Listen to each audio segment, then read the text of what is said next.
जय श्री कृष्ण। राधे राधे दोस्तों। आज मैं आप सभी को सुनाने वाली हूँ कि आपको इन 3 जगहों पर कभी भी दान नहीं करना चाहिए, वरना धन भी जाएगा और धन भी चला जाएगा।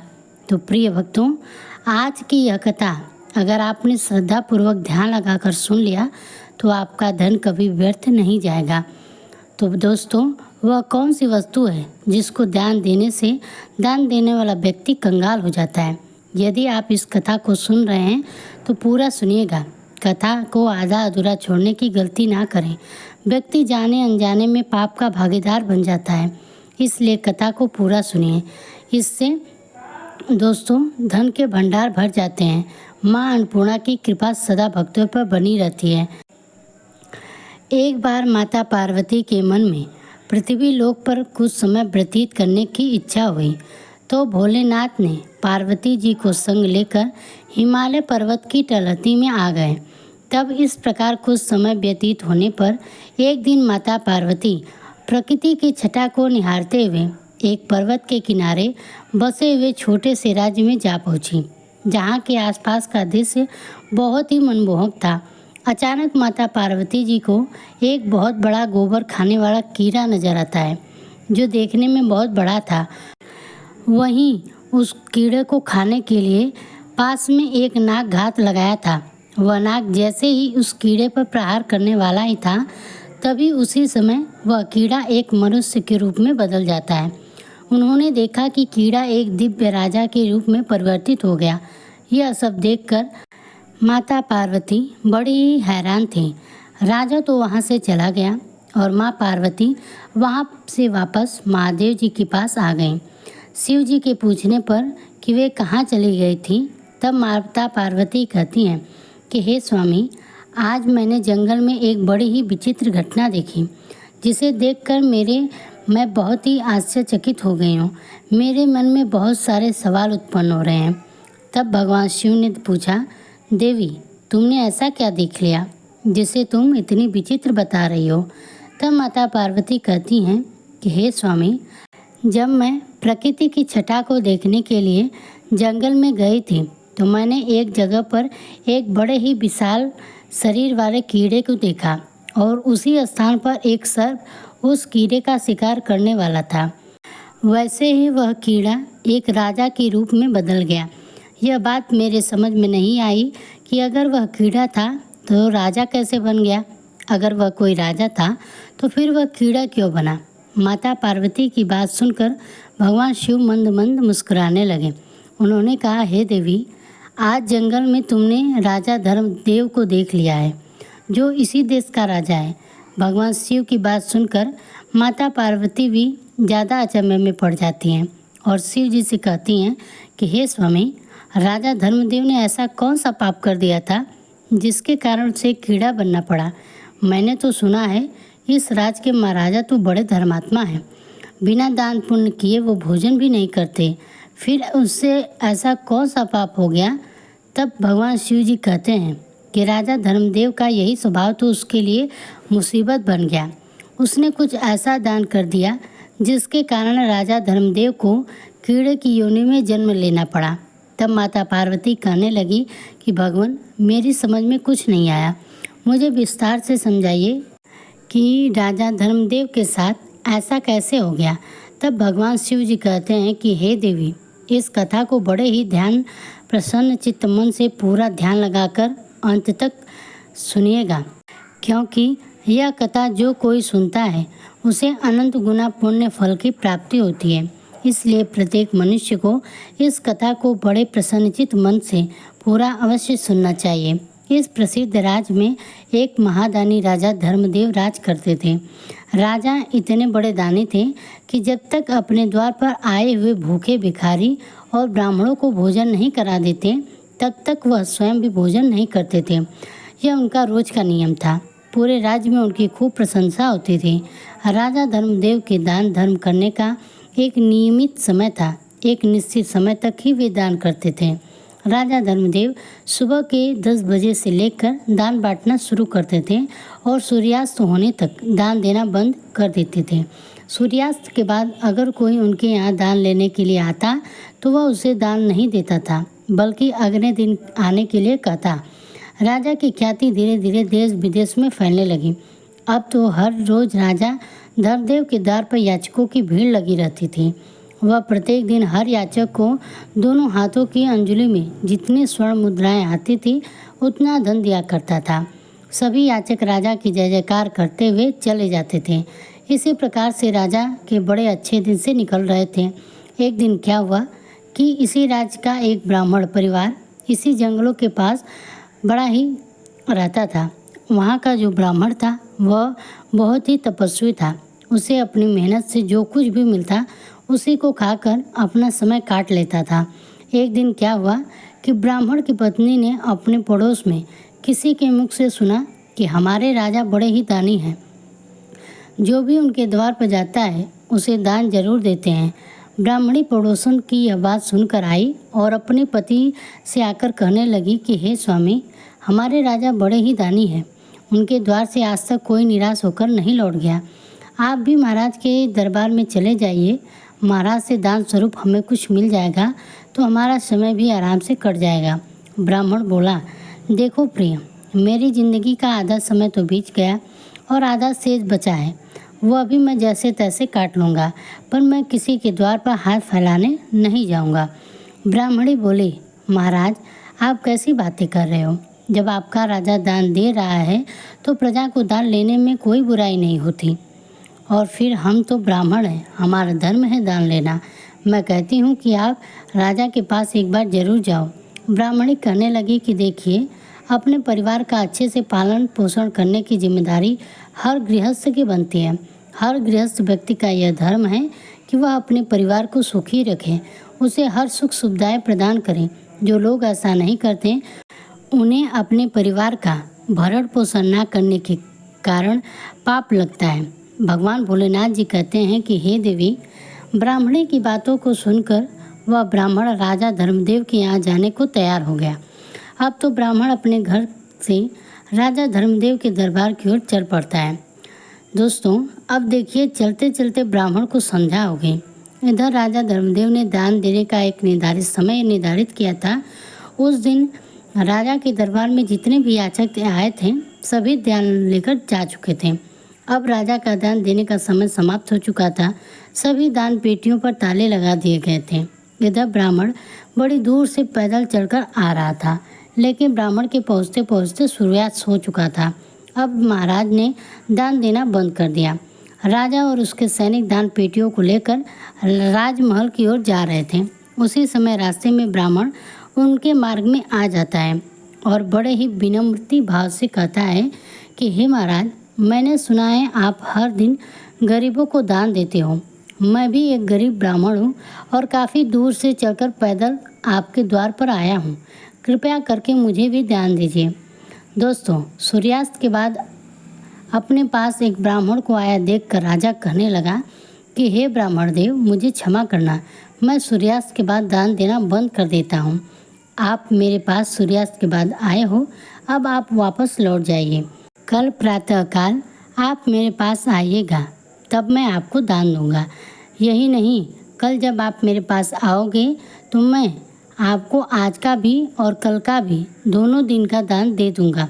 हे पार्वती, ब्राह्मण थोड़ा जिद्दी स्वभाव का था। वह कहने लगा, महाराज मुझे आज ही दान दे दीजिए, मैं कल का इंतज़ार नहीं कर सकता। रोज़ रोज़ दान लेने के लिए मैं आपके यहाँ नहीं आ सकता। जब राजा ने यह बात सुनी तो राजा को बहुत कुछ क्रोध आया, परंतु ब्राह्मण जानकर राजा ने फिर उसको समझाया कि हे ब्राह्मण देव, तुम्हें कल ही दान लेने के लिए आना पड़ेगा। मैं तुम्हें कल ही दान दे सकता हूँ, आज दान नहीं दे सकता। फिर ब्राह्मण बोला कि नहीं महाराज, दान केवल आज ही लूँगा, कल मैं आपसे फिर वापस दान लेने के लिए नहीं आऊँगा। यह बात राजा को कुछ अच्छी नहीं लगी। राजा क्रोध में आ गया और क्रोधित होकर राजा ने वहाँ कुछ घोड़े की लीद पड़ी हुई थी। क्योंकि राजा चलते चलते घोड़े के स्थल के पास पहुँचे थे, राजा ने देखा कि ब्राह्मण आज ही दान लेने की हट कर रहा है, तो दान के स्वरूप में राजा ने घोड़े की लीद उठाकर ब्राह्मण के कमंडल में डाल दी। ब्राह्मण उस लीद को लेकर सम्मान से अपने घर की ओर चल देता है।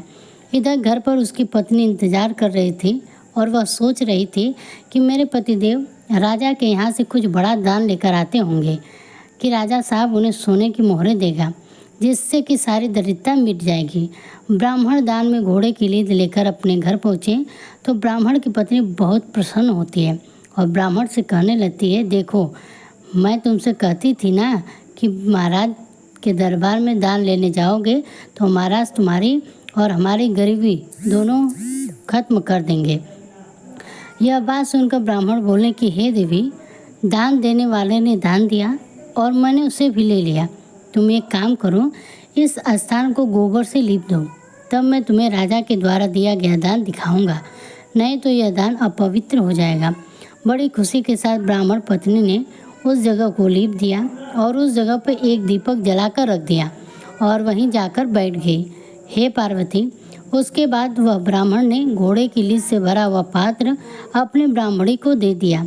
यह देखकर ब्राह्मणी बड़ी ही आश्चर्यचकित रह गई कि यह कैसा मजाक है। ब्राह्मण ने कहा, मजाक कैसी है, राजा ने दान दिया है, वह मैं तुम्हें लाकर दे दिया। अब तो ब्राह्मणी बड़ी दुखी हुई कि राजा ने लीद का दान दिया है। तब ब्राह्मणी सोचती है कि क्या राजा के पास धन की कमी हो गई। चलो कोई बात नहीं, महाराज से गलती हो गई होगी, आप फिर से राजा के पास चले जाना। दोस्तों, उस दिन के बाद ब्राह्मण कभी भी राजा के पास दान लेने के लिए नहीं गया और ब्राह्मण ने उस लीद को अपने घर के मुख्य द्वार पर रख दिया। भगवान शिव जी कहते हैं कि दान का जो फल होता है वह कर्ता को 1000 गुना होकर वापस मिलता है। यदि आपने अपने जीवन में किसी चीज़ का दान किया है तो परलोक में उसका फल हजारों गुना बढ़कर मिलता है।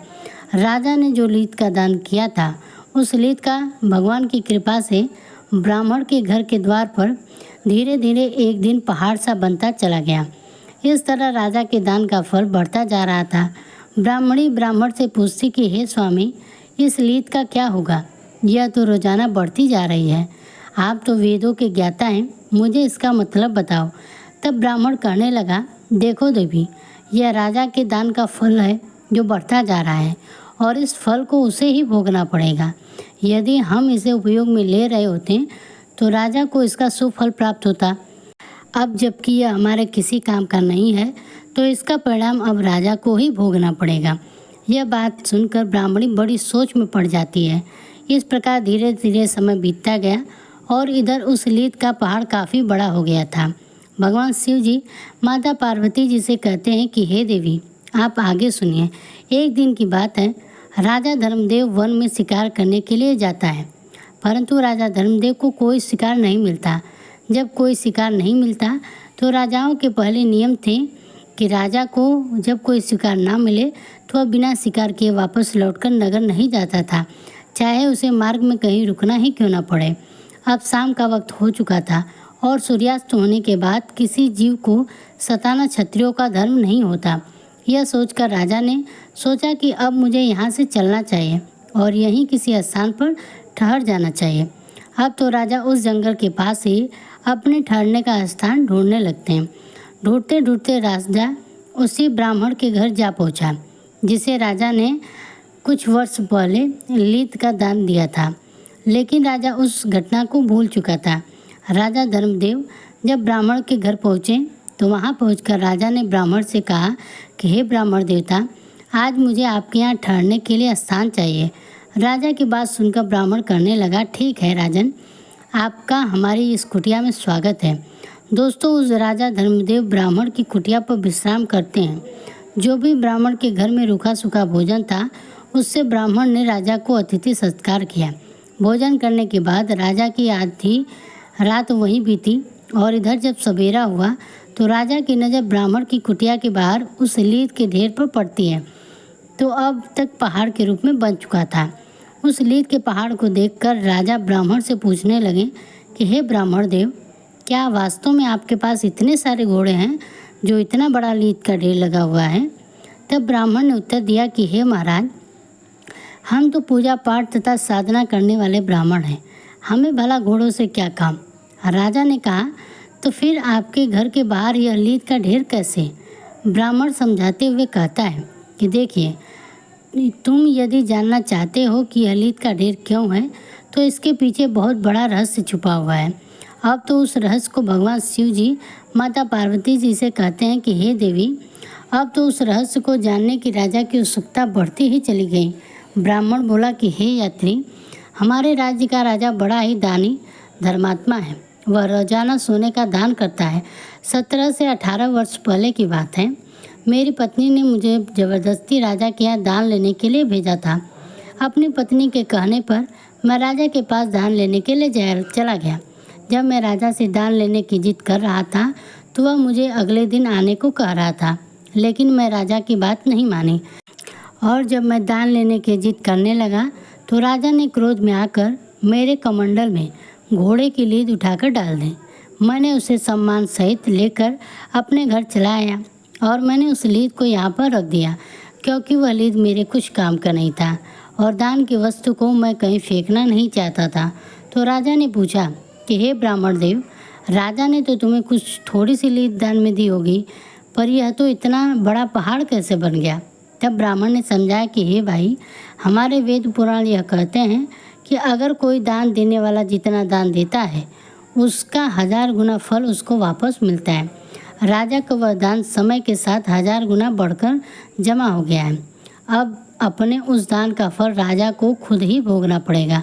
ब्राह्मण की बात सुनकर राजा के पैरों तले की जमीन खिसक जाती है। राजा तो इस बात को भूल चुका था, पर ब्राह्मण के बताने पर राजा को सारी बातें याद आ जाती हैं कि मैंने ही यह लीद एक ब्राह्मण को दान में दी थी। अब तो राजा बहुत घबरा गया। दोनों हाथ जोड़कर उस ब्राह्मण से पूछने लगा कि हे ब्राह्मण देव, राजा इसका फल कैसे भोगेगा और मुझे इसकी बात बता दो। ब्राह्मण बोला, देखो भाई, यह लीद का ढेर अब राजा को खाना पड़ेगा। जब तक वह इसे नहीं खा लेता तब तक यह बढ़ता ही रहेगा। ब्राह्मण की बात सुनकर राजा घबरा गया और उसने सारी बात ब्राह्मण को बता दी कि मैं ही इस राज्य का राजा हूँ और मैंने ही आपको यह लीद का दान दिया था। आप मुझे क्षमा करें और मुझे इसका उपाय जरूर बता दें कि मेरा उद्धार कैसे होगा। ब्राह्मण करने लगा कि हे महाराज, मैं आपको पहचान गया था। यदि तुम ही राजा हो तो इसका परिणाम तो तुम्हें ही भोगना पड़ेगा, क्योंकि दान में देने वाला यदि किसी ऐसी वस्तु का दान देता है जो वस्तु अनुपयोगी है तो वह दान पाने वाले के किसी काम का नहीं है, तो उस वस्तु का दान का फल भी उसे ही भोगना पड़ता है। ब्राह्मण करने लगा, राजन, आपको अपने किए का फल तो भोगना ही पड़ेगा। यदि तुम इस लीद को खाने से बचना चाहते हो तो एक दूसरा उपाय मैं तुम्हें बताता हूँ। यदि तुम इस उपाय को कर लेते हो तो उस उपाय से तुम्हारे बहुत सारे हिस्सेदार हो जाएंगे। यदि तुम वह उपाय नहीं करोगे तो तुम्हें केवल सारे अकेले ही लीद को खानी पड़ेगी। ब्राह्मण कहता है कि हे राजन, यदि आप अपनी स्वयं की निंदा करवाओगे, जितनी इस राज्य में तुम्हारी निंदा होगी उतनी ही लीद घटकर कम हो जाएगी। राजा बोला, हे ब्राह्मण, मेरी निंदा भला कौन करेगा, लोग तो मेरी प्रशंसा करते हैं। तब ब्राह्मण ने कहा कि तुम एक काम करो, तुम्हारे जो कुल पुरोहित हैं तुम उनकी कन्या का हाथ पकड़कर जबरदस्ती अपने घर ले आना और उसके मांगने पर भी उस कन्या को मत लौटाना। इस प्रकार से तुम्हारी राज्य में निंदा होनी शुरू हो जाएगी, लेकिन उस कन्या के प्रति तुम्हारी नज़र गंदी नहीं होनी चाहिए। तुम उस कन्या को बेटी के रूप में लेकर आना, लेकिन यह बात किसी को मत बताना कि तुम उसे बेटी बनाकर लाए हो। कन्या को लेकर जाकर तुम्हें उसे रानी के पास छोड़ देना है और उसे कह देना है कि वह उस कन्या को बेटी की तरह पाले। प्रजा के लोग समझेंगे कि तुमने बहुत बड़ी निंदा का काम किया है। अब राजा को यह उपाय समझ में आ गया। राजा अपने राज्य को लौटा और राज्य में आकर वह सीधा अपने कुल पुरोहित के घर पहुंचा और कुल पुरोहित से जब राजा को अपने घर पर आया देखा तो कुल पुरोहित ने राजा से पूछा कि हे राजन, क्या बात है, आज आप बड़े उदास लग रहे हो।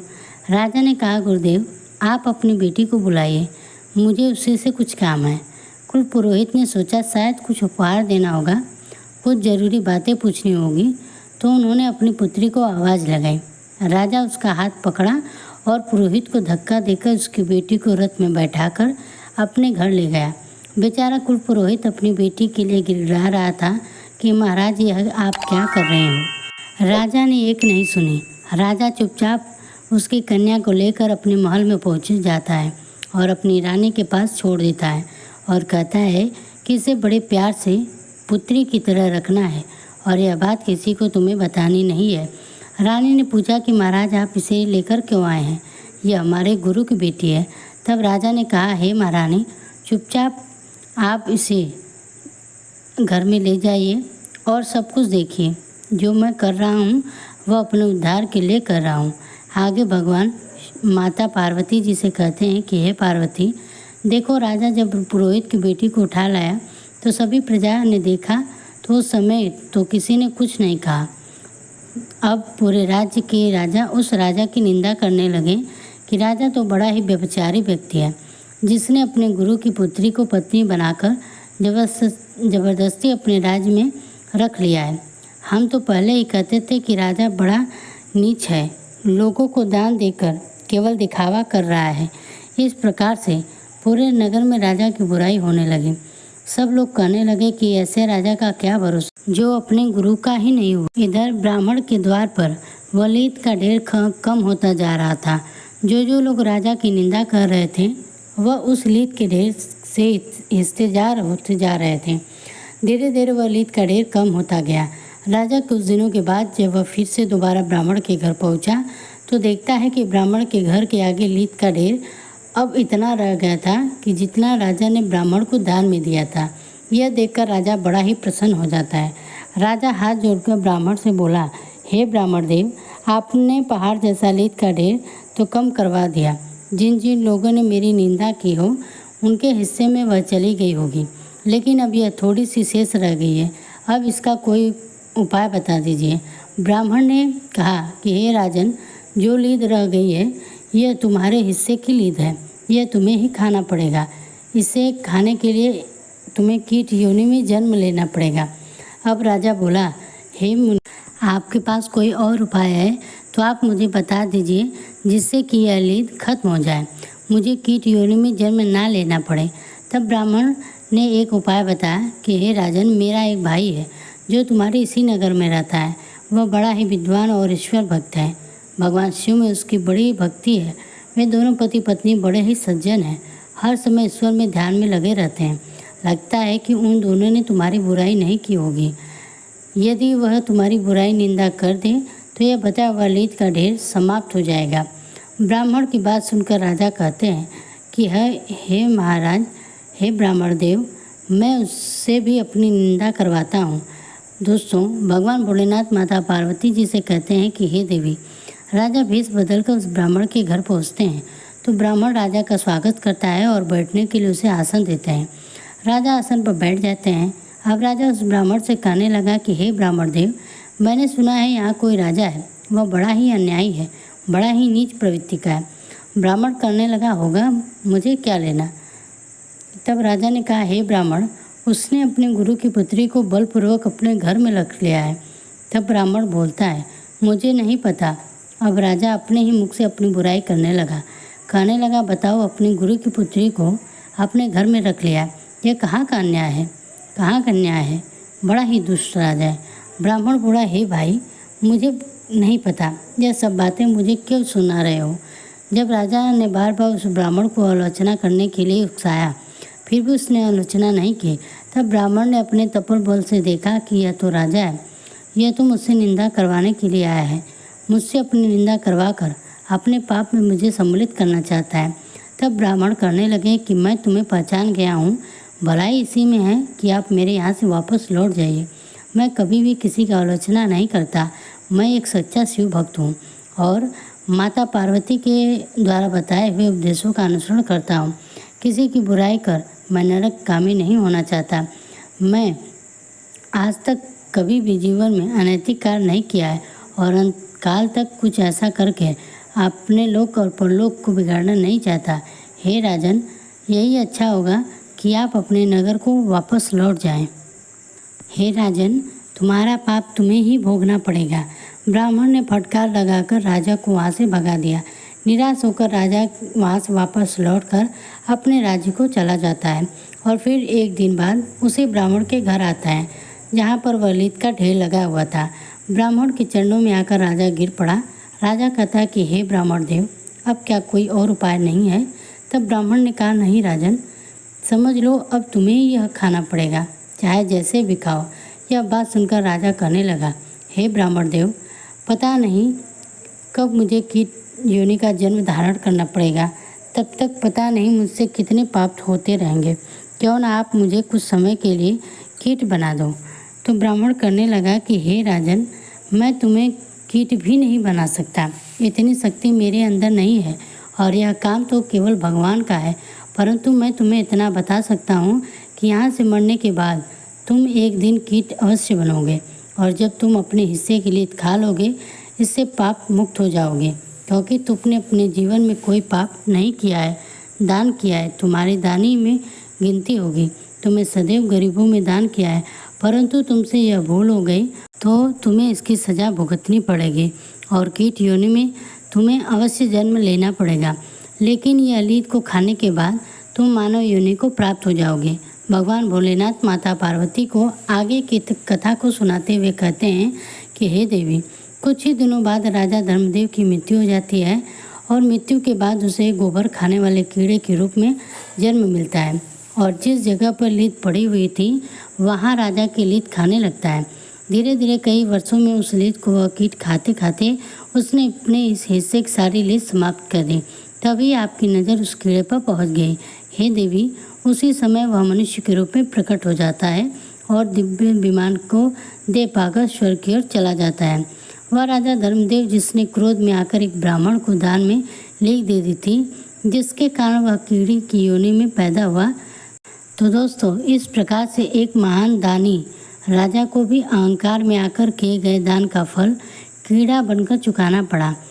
दोस्तों, भगवान शिव जी कहते हैं कि जो व्यक्ति अनुपयोगी वस्तुओं का दान देता है, क्रोध के वशीभूत होकर दान देता है, अहंकार वश दान देता है, वह सदैव पाप का भागी होता है।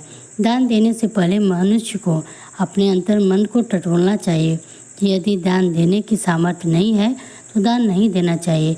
हमारे द्वारा दिया गया दान हमें कई गुना होकर वापस मिलता है, चाहे वह इस जन्म मिले या अगले जन्म मिले।